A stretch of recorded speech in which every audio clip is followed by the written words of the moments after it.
Boa tarde, professora Iracema, boa tarde, turma.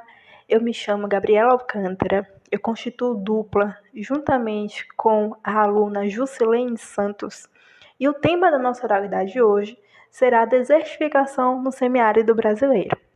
Eu desejo a todos uma ótima apresentação, uma ótima aula e que, se acaso houverem dúvidas, esperem até o final da apresentação que iremos solucioná-las. Obrigada. O Painel Intergovernamental sobre Mudanças Climáticas, ou IPCC, é uma organização da ONU que produz uma análise de mudanças climáticas atuais e, com base nessas análises, eles fazem uma estimativa de possíveis futuros. E também, por conta dessas análises, eles trazem conselhos com soluções para essas possíveis mudanças.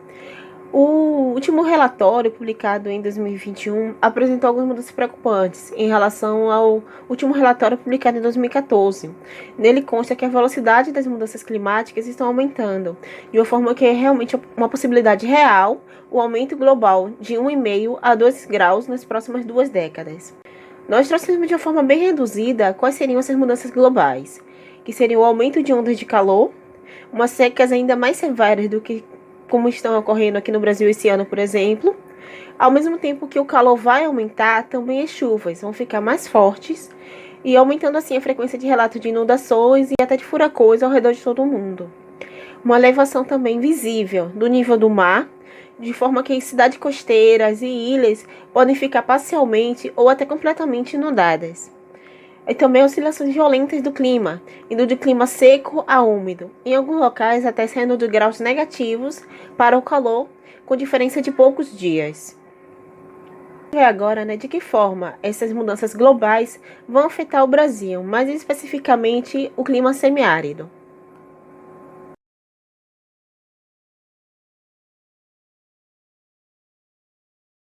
Como muito bem dito pela colega, nós iremos adentrar agora sobre o modo no qual o processo de desertificação afeta o semiárido brasileiro. Quando nós pensamos nesse clima, é de fácil entendimento a sua forte insolação, as altas temperaturas e, principalmente, o regime pluviométrico muito escasso. A delimitação regional do semiárido é feita pela SUDENE, que é a Superintendência do Desenvolvimento do Nordeste, que é uma autarquia especial vinculada ao Ministério do Desenvolvimento Regional.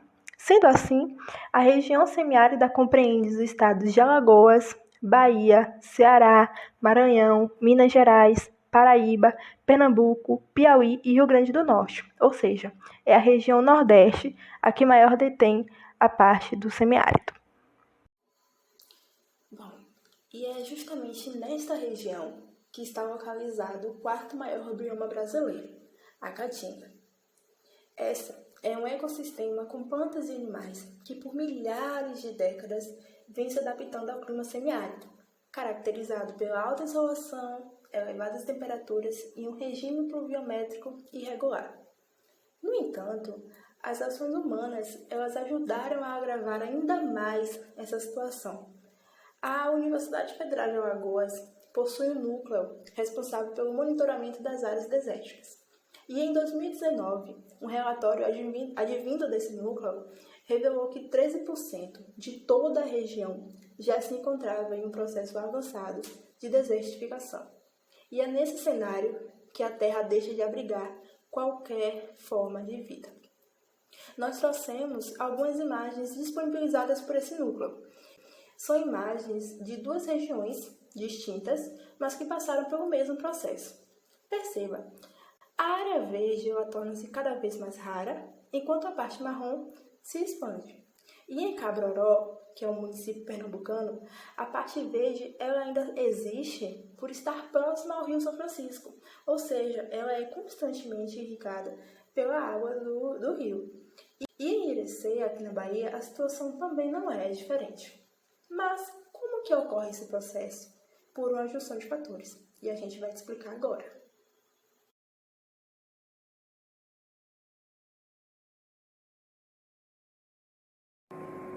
A desertificação é um processo de degradação do solo que ocorre por diversos fatores. O principal é o baixo índice pluviométrico. Com ele estando abaixo de 1.400 milímetros anuais, já pode começar a ocorrer a desertificação.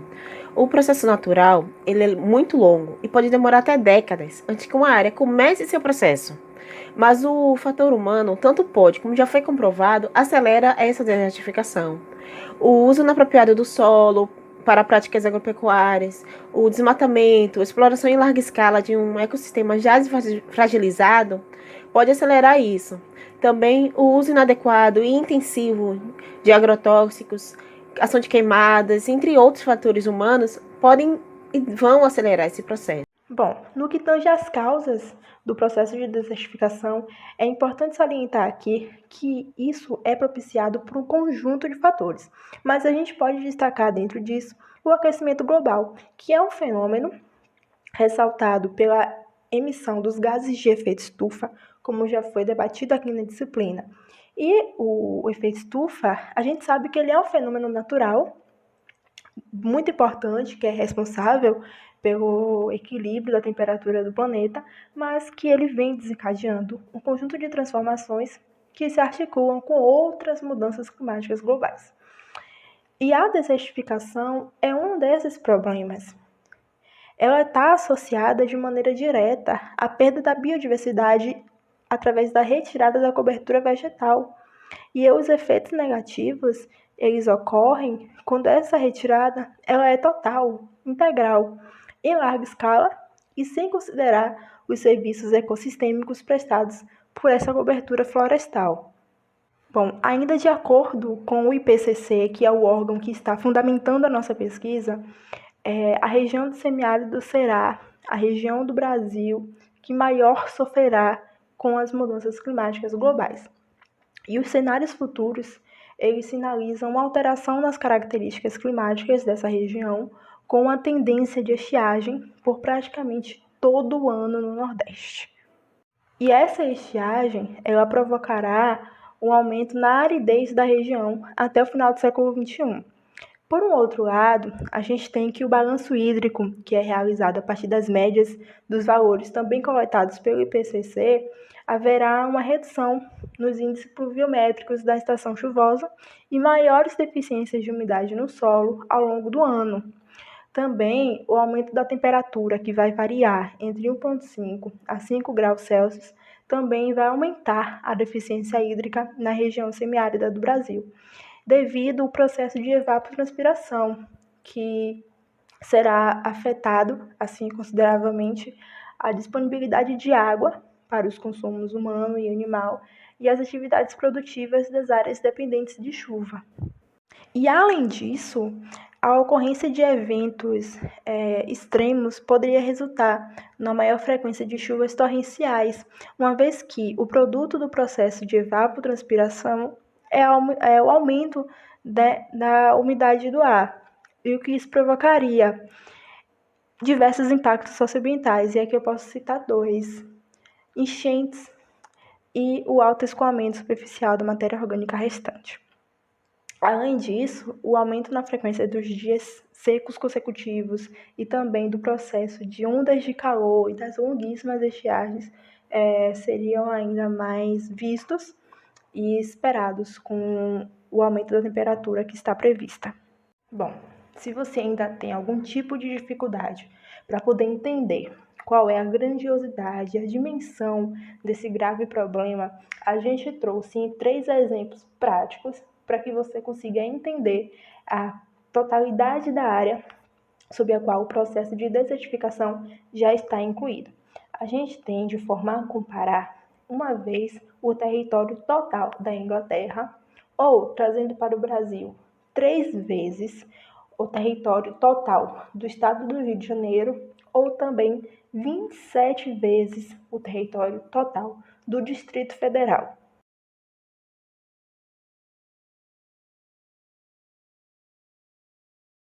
Gabriela ela falou sobre a região do semiárido ao todo. Eu gostaria de focar um pouquinho mais aqui na Bahia, mais especificamente no Rio Salitre, que ele nasce no Morro de Chapéu e ele deságua no Rio São Francisco. Em diferentes estudos realizados, foi observado que há áreas em torno da bacia e de um médio curso no rio o início do processo de desertificação. O índice pluviométrico anual desse local fica em torno de 400 a 500 mililitros. Na bacia foi verificada a existência também de várias rampas de areia fina e silt, que em certo ponto pode chegar até 2 km. Indo da bacia até o médio curso, também foi observados elevados teores de argila e de pouca matéria orgânica. Alguns estudos químicos feitos revelou que a fertilidade natural do solo já está limitada em toda a área, o que pode trazer sérias consequências à capacidade de recuperação da cobertura vegetal, causando assim uma longa exposição do solo, aumentando a velocidade da desertificação. Para a recuperação da área danificada, deve ser feito um replantio das espécies nativas, dando preferência às que são de fácil propagação e também de fácil crescimento. Até o momento em que esse replantio vai ser feito, deve ser muito bem escolhido, dando uma preferência à época de chuvas. No caso do Rio Salitre, que já tem várias áreas que já não são férteis naturalmente, devem ser utilizados produtos específicos que ajudariam na recuperação, mas isso também pode levar anos até começar a se ver os efeitos, o que acaba tendo um alto custo para o agricultor, que ele prefere comprar um outro terreno, até em um local próximo, do que recuperar aquela área que já foi danificada. O Estado também ele não tem como prioridade a recuperação de áreas assim, o que acaba piorando ainda mais a desertificação dessas áreas e continuando do jeito que está, pode até acabar afetando o próprio Rio São Francisco. A principal diferença entre desertificação e arenização é o clima onde isso ocorre. A arenização ele é um processo de formação de bancos de areia e tem os mesmos fatores humanos da desertificação. Ele normalmente acontece em locais de clima úmido, onde o índice pluviométrico anual fica acima de 1.400 milímetros. Já a desertificação ocorre no exato oposto, em locais de clima seco a semiárido. E o futuro? Essa é com certeza a pergunta que eu e você nos fazemos neste exato momento. Mesmo diante do exposto aqui em todo o trabalho, tanto por mim quanto por Juscelene, e mesmo diante da gravidade da situação vivida pela região semiárida do Brasil, e também pela perspectiva de piora apontada pelo relatório do IPCC, acreditem, não há sequer um plano governamental que possa mapear e assim diminuir o processo de desertificação no Brasil. A última iniciativa do governo federal nesse campo de mapeamento foi o tal do PAN, que eu anotei aqui para vocês. É o Programa de Ação Nacional de Combate à Desertificação e Mitigação dos Efeitos da Seca. Um nome muito grande, muito robusto, muito imponente, mas acreditem, ele foi lançado em 2006 e logo após foi descontinuado. Ou seja, não há um sistema nacional que monitore o desmatamento na Caatinga e oriente as ações de fiscalização. No entanto, ao contrário, na floresta amazônica. A floresta amazônica ela conta com 2 sistemas de monitoramento, que é o PRODES e o DETER, que são baseados nas imagens captadas por satélites. E a gente sabe muito bem por quê, quais são os interesses envolvidos por trás dessa história.